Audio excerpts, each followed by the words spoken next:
एक गांव में माला नाम की एक महिला अपने पति और सास के साथ रहती है। माला एक बहुत ही दयालु स्वभाव की महिला है। माला कभी भी किसी दूसरे इंसान को दुखी नहीं देख सकती थी, लेकिन खुद गरीब होने के कारण माला उनकी कोई मदद भी नहीं कर सकती थी और उस पर उसकी सासू माँ, जो कि बहुत ही कंजूस होती है।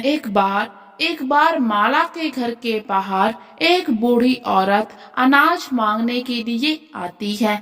माला बहुत चाहती है कि उसको मुट्ठी भर अनाज दे दे, लेकिन माला की सासू माँ उसे मना कर देती है, ये कहकर कि हम कौन सा बहुत अमीर है, मुट्ठी भर अनाज इस बुढ़िया को दे देंगे तो हम खुद क्या खाएंगे। माला अपनी सासू माँ से कहती है, माँ, अगर हम उसको मुट्ठी भर अनाज दे देंगे तो कौन सा भूखे रह जाएंगे। मैं एक मुट्ठी चावल आज कम खा लूंगी, लेकिन अपने हिस्से का चावल मुझे उसे देने दो। तो इस पर माला की सासू माँ उसे बहुत बुरा भला कहती है और डांट कर घर के अंदर भगा देती है। और फिर माला की सासू माँ उस बूढ़ी औरत को भी वहाँ से भगा देती है।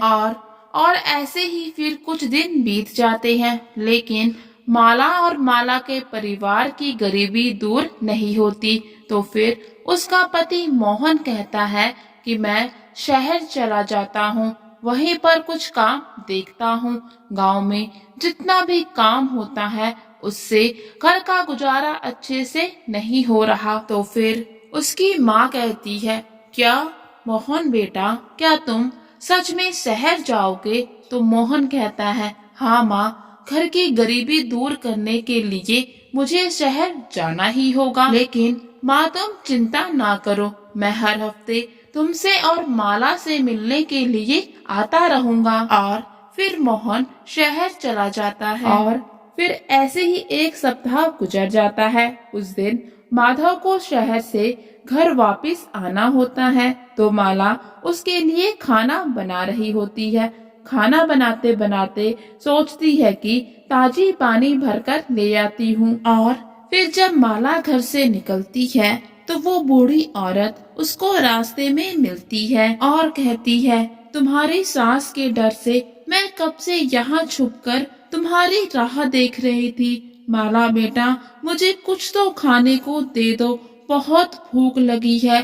भूख के मारे मेरी हालत बहुत ही खराब हो चुकी है। तो माला कहती है, बूढ़ी मैया, मैं जानती हूँ कि आप बहुत ही भूखी हैं, लेकिन मैं कुछ भी नहीं कर सकती। मेरे हाथ तो खुद बंधे हुए हैं। मैं अपनी सासू माँ के सामने कुछ भी नहीं कर सकती। आप मुझे माफ कर दे।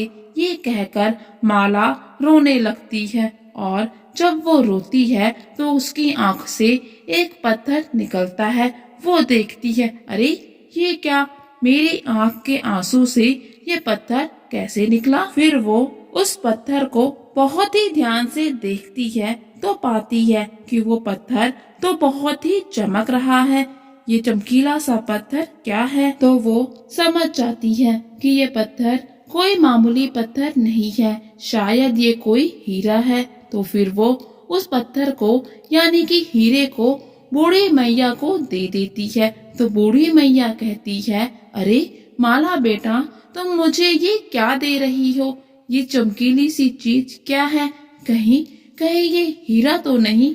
तो माला कहती है, मुझे नहीं पता, आप किसी जौहरी को दिखा लें। हीरा पाकर बूढ़ी मैया बहुत ही खुश होती है और माला से कहती है, माला बेटी, तुम कितनी अच्छी हो, तुम्हारा दिल कितना बड़ा है। मैं बहुत दिनों से भूखी थी, अब इस हीरे को बेचकर कुछ खाने को ले लूंगी और अपने लिए कपड़े भी ले लूंगी। तुम्हारा भला हो बेटी। तो फिर वो बूढ़ी औरत जौहरी के पास जाकर उस हीरे को बेचने लगती है। तो जौहरी उससे पूछता है, इतना कीमती हीरा तुम्हारे पास कहाँ से आया? तो बूढ़ी औरत कहती है, क्या ये सच में हीरा है? फिर तो मुझे इसे बेचकर कुछ दिनों का खाना मिल ही जाएगा। तो जौहरी कहता है, कुछ दिन का खाना? इसे बेचकर तो तुम जिंदगी भर बैठकर खा सकती हो, लेकिन तुम्हारे पास ये हीरा कहाँ से आया? तो फिर वो बूढ़ी औरत जौहरी को बताती है, ये तो उसको मोहन की बीवी ने दिया है। बहुत भली लड़की है, बहुत ही दयालु है। तो फिर वो जौहरी सीधा मोहन के घर पहुंच जाता है। वहाँ पर उसको मोहन की माँ मिलती है। तो वो उससे पूछता है, अरे क्या तुम्हारे पास बहुत सारे हीरे हैं? तो मोहन की माँ कहती है, अरे जौहरी पागल हो गए हो क्या? मेरे पास कहाँ से हीरे आए? तो जौहरी कहता है, अगर तुम्हारे पास हीरे नहीं हैं, तो तुम्हारी बहू भिखारियों को हीरे कैसे बांट रही है? ये सब जानकर मोहन की माँ सीधा माला के पास जाती है और कहती है, ए माला, तुम अपने मायके से कितने हीरे लाई हो? अभी मुझे सब दे दो, नहीं तो तुम सभी हीरे भिखारियों में बांट दोगी। ये सुनकर माला कहती है, अरे हीरे नहीं माँ, मेरे पास कोई हीरे नहीं है। तो फिर सासू माँ कहती है, अगर तुम्हारे पास हीरे नहीं हैं, तो तुमने उस भिखारी औरत को हीरा कहाँ से दिया? तो फिर माला सारी बात अपनी सासू माँ को बता देती है और रोने लगती है। जैसे ही रोती है तो तभी एक हीरा फिर से नीचे गिरता है। तो फिर सासू माँ समझ जाती है कि माला जब जब रोती है तो हीरा गिरता है। फिर वो उसे रुलाने लगती है और कहती है, चलो रो, तुम्हारे रोने से तो हीरे गिरते हैं, तब तक रोती रहो जब तक कि हमारे पास बहुत सारे हीरे जमा नहीं हो जाते। तो माला कहती है, अरे माँ, मैं ऐसे कैसे रो सकती हूँ, मुझे रोना नहीं आ रहा। और फिर वो उसको मारना पीटना शुरू कर देती है ताकि माला रोए और आंसुओं में हीरे मिले। इतना सब कुछ करने के बाद भी जब माला नहीं रोती तो उसकी सासू माँ उसको नदी के किनारे लेकर जाती है और कहती है, आज अगर तुम नहीं रोई तो मैं तुम्हें इस नदी में डुबोकर मार दूंगी। माला अपनी सास को बहुत कहती है कि वो उसे छोड़ दे, लेकिन उसकी सासू माँ नहीं मानती और उसको नदी में धक्का देने ही वाली होती है कि खुद नदी में गिर जाती है। ये देखकर माला बहुत रोती है